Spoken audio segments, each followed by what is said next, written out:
Cook it easy मध्ये तुमचं खूप स्वागत। आज आपण एक स्पेशल पदार्थ तयार करणार आहोत, तो म्हणजे खरवस।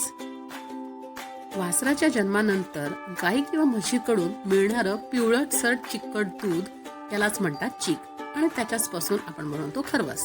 असं म्हणतात की खरवस हे फार पौष्टिक असतं आणि इम्युनिटी वाढवायला म्हणजेच प्रतिकारशक्ती वाढवायला खूप मदतशीर असतं। चीक हे मूळतः गरम असल्यामुळे त्यात आपण दूध घालून त्याचे पदार्थ बनवायला हवे। आपण इथे घेणार आहोत अर्धा लिटर चीक, एक मोठी वाटी किसलेलं गूळ, 10 ग्राम साखर, 2 ग्राम वेलची पूड, जायफळ आणि 200 ml दूध।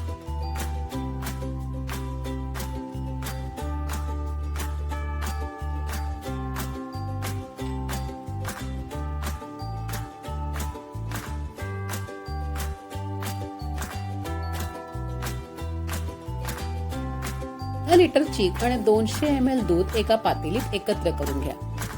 पातेलं थोडं मोठं घ्या, ज्यामुळे तुम्हाला नीट ढवळता येईल।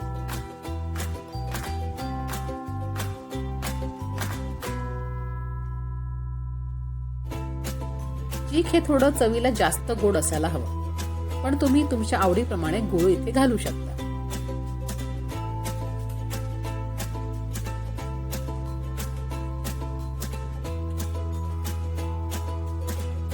हे चीक फ्रोझन होतं आणि ते पूर्णपणे रूम टेम्परेचरवर न आल्यामुळे इथे तुम्हाला फ्रोझन भाग दिसतो आहे।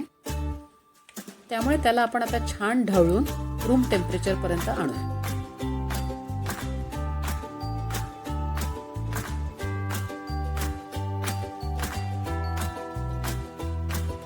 गूळ हे छान मिक्स झालेलं आहे दुधाबरोबर। तुम्ही इथे बघू शकता दुधाला छान सोनेरी रंग आलेला आहे।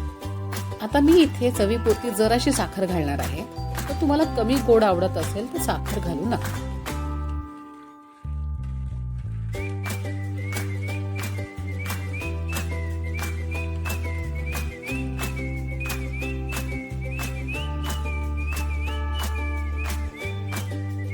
आता आपण वेलची पूड घालूया।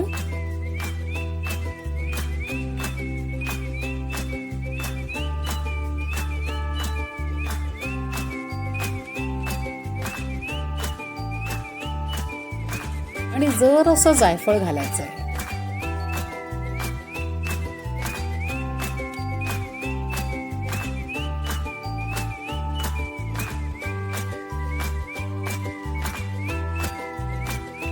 आता हे छान व्यवस्थित ढवळून घ्या।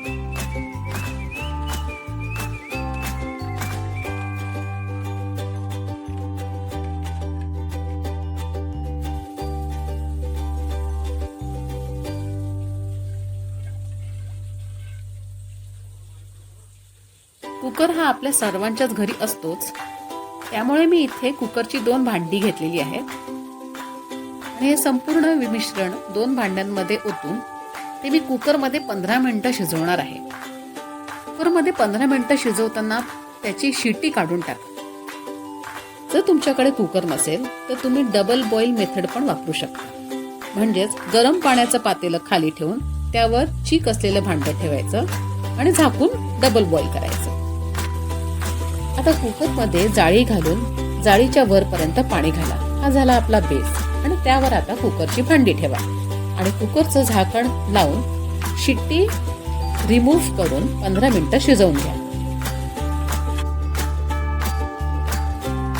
15 मिनिटं हाय फ्लेमवर शिजवून घेतल्यानंतर कुकर बंद करा आणि थंड होऊ द्या। हा तयार आहे आपला गरमागरम खरवस।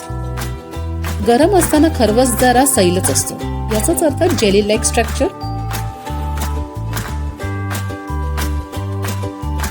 गरम गरम खरवस फार टेस्टी लागतो आणि थंडीच्या दिवसात गरम खरवस खाण्याची मजा काही औरच असते। खरवस रूम टेम्परेचरवर आला तर तुम्ही फ्रीज मध्ये ठेवून छान सेट करू शकता। गरमीच्या दिवसात तुम्ही या थंडगार मिल्क पुडिंगचा आनंद घेऊ शकता।